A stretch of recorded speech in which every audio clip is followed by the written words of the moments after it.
അടിപൊളി മഞ്ഞ്. വൈകിട്ട് കിടന്ന് കട്ടയ്ക്ക് പെയ്തു. രാവിലെ പെമ്പറന്നവരെ ജോലിക്ക് കൊണ്ട് ഇറക്കാൻ പോയതാണ്. ഈ എസൻഷ്യൽ വർക്കേഴ്സിന് ജോലിക്ക് പോയാൽ പറ്റുള്ളൂ, അവർക്ക് കോളിങ് ചെയ്യാൻ പറ്റത്തില്ല. ഇപ്പോൾ ഈ ഹോസ്പിറ്റലിൽ വർക്ക് ചെയ്യുന്നവർ, ലോ എൻഫോഴ്സ്മെൻറ്റിനൊക്കെ മിക്ക എംപ്ലോയേഴ്സും ഹോട്ടലൊക്കെ പ്രൊവൈഡ് ചെയ്യും. കാരണം ഇവർ കോളിങ് ചെയ്യാതിരിക്കാൻ വേണ്ടി. ഇങ്ങനത്തെ ഒരു അവസ്ഥ വരുമ്പോൾ 3 ദിവസമൊക്കെ ഒരു അടുത്തുള്ള ഹോട്ടൽ പ്രൊവൈഡ്, അവിടെ താമസിച്ചു ജോലിക്ക് വരാമെന്ന് പറഞ്ഞിട്ടുണ്ട്. അത് വേണ്ടവർക്ക് എടുത്താൽ മതി.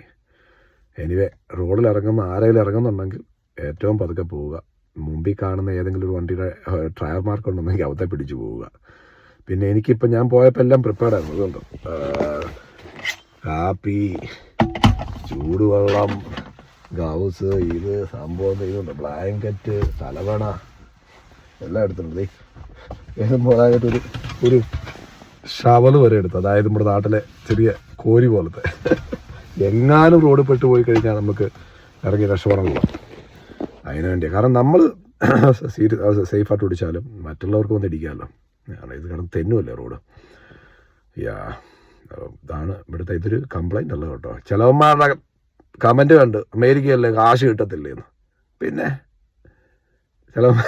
ചിലവരുടെ ഒരു വിചാരമുണ്ട്, അമേരിക്കയിലും കാനഡയിലൊക്കെ രാവിലെ പല്ലും തേച്ചിട്ട് ഒരു കാപ്പിയും കുടിച്ച് മുറ്റത്തോട്ടിറങ്ങി കാണുന്ന മുഴുത്ത മരം നോക്കി ആമക്കി അങ്ങ് കുലിക്കാൻ മതി.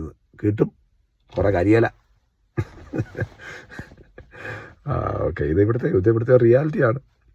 പിന്നെ again at the end of the day ഞങ്ങൾ ഈ ഡാളസാർക്കൊക്കെ ഇത് വൺസ് ഇൻ എ വൈൽ കിട്ടുന്നൊരു സംഭവം മഞ്ഞ. അതുകൊണ്ട് അത് പോസിറ്റീവ് എടുക്കുക, എൻജോയ് ചെയ്യുക, അത്രേ ഉള്ളൂ.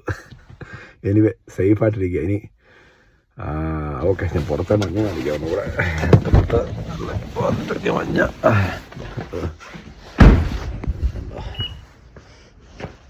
ഞാൻ ഇറങ്ങിയതിൻ്റെ ടയർ മാർക്ക് അതുകൊണ്ടോ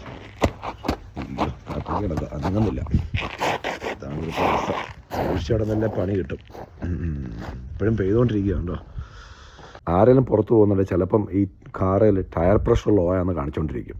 അത് പറയണ്ട. കാരണം നിങ്ങൾ ടയറിന് കാറ്റടിച്ചിട്ടുള്ളവരാണെങ്കിൽ അത് കാണിക്കാം. ഞാൻ ഈയിടെ കൂടെ കഴിഞ്ഞ ആഴ്ച കാറിന് മൊത്തം ടയറിന് കാറ്റടിച്ചോളും.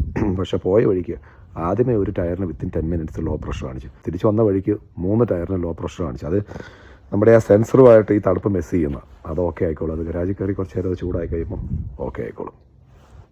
പീസ്.